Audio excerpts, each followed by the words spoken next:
Hey guys, what's cracking? Just Krakenation. We're here today to talk about the top Hunter cards of Saviors of Uldum. Hunter is in a really pretty good spot this expansion, and that's partially thanks to the fact that it was already in a really good spot last expansion, with two really prominent decks and a third pretty prominent deck being the two main ones being Mech Aggro and Secret Hunter, and then also Mid-Range Hunter was still a pretty good deck.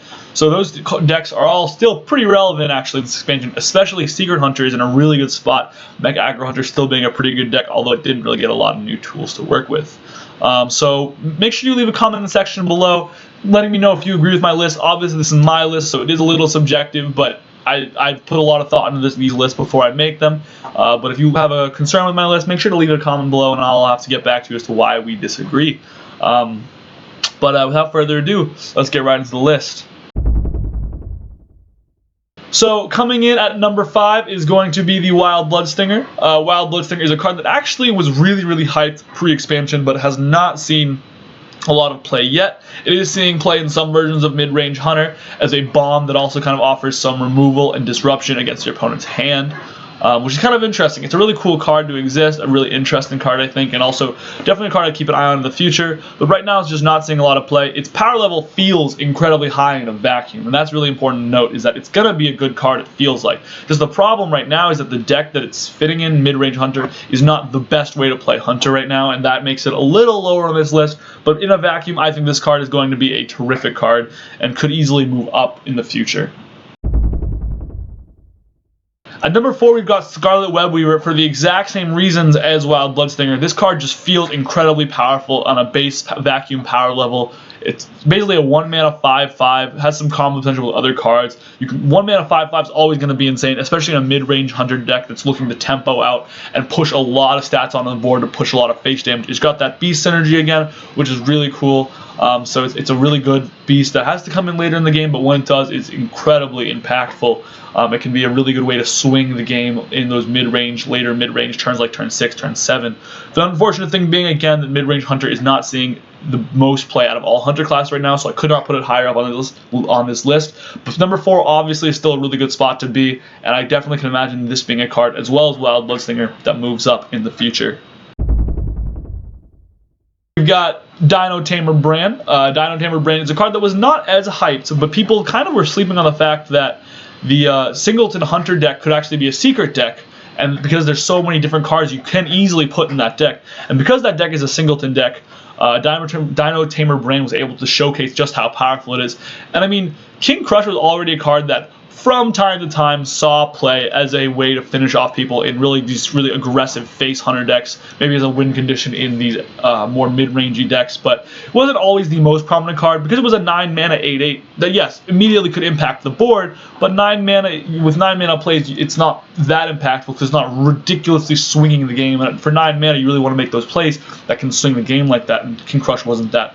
But at 7 mana, coupled with just another 2/4, which not a great body, but a decent body, can trade with a 3/2 and still leave you a body on board. Good against like aggro decks, the Murloc decks that are going around the deck meta right now.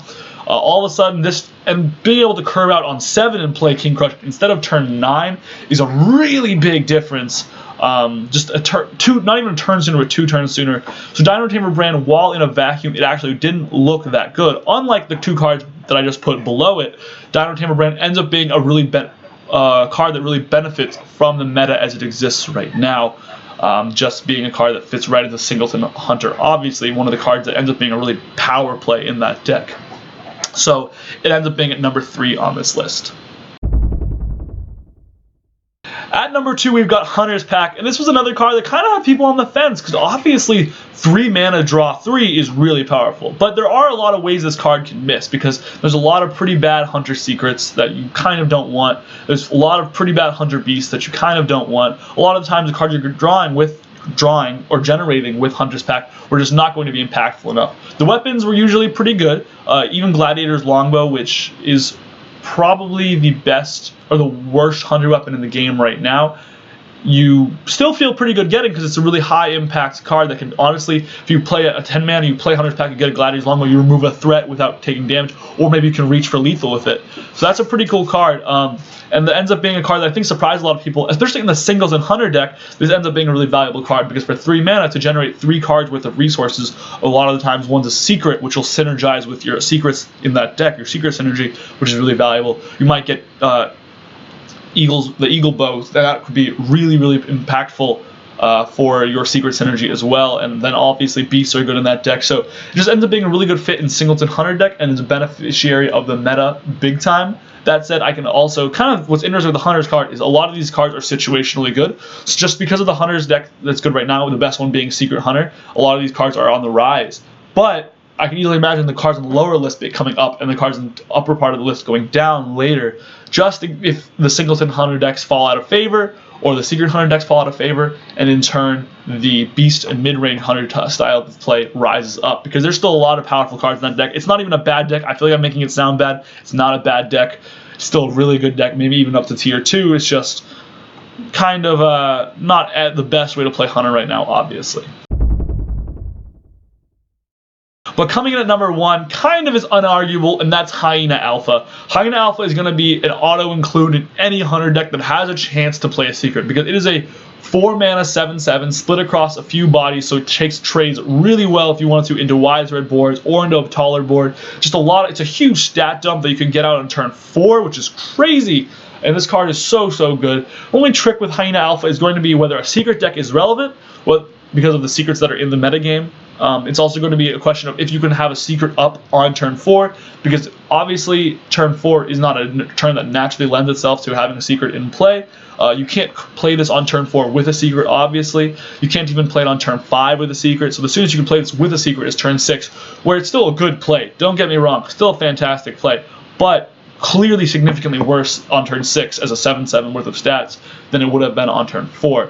And on turn 2, where you can play a secret, you're going to feel like it's going to have a hard time sticking on the board for 2 turns until you can play Hyena Alpha on turn 4. And on turn 3, if you play it, you're going to be floating a mana, so there's always this kind of like give and take with it. But if you can play this on any kind of I say all these things, but the power level of this card is so high that it just overwhelms all of these boundaries. I'm trying to talk about the downsides of it, but really if you think about it, if you even play a turn 2 secret, you don't feel that bad, and then you can play a Hyena Alpha, and it just becomes insane. And there's these crazy curves you can pull off where you play a secret on turn 2, like Rat Trap on turn 2, Animal Companion or Eaglehorn Bow or something on turn 3. There's a lot of good turn 3 Hunter plays.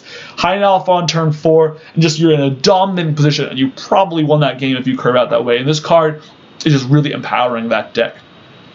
If you enjoyed this video or anything else, leave a comment, rate, subscribe, always subscribe. I always really appreciate it. Let me know what you think of these kinds of videos. We're going to keep them coming at least for this expansion, and I really am enjoying doing them, so let me know if you agree with that or want to see more. Regardless, until next time, I will see you guys later. Krakenation out.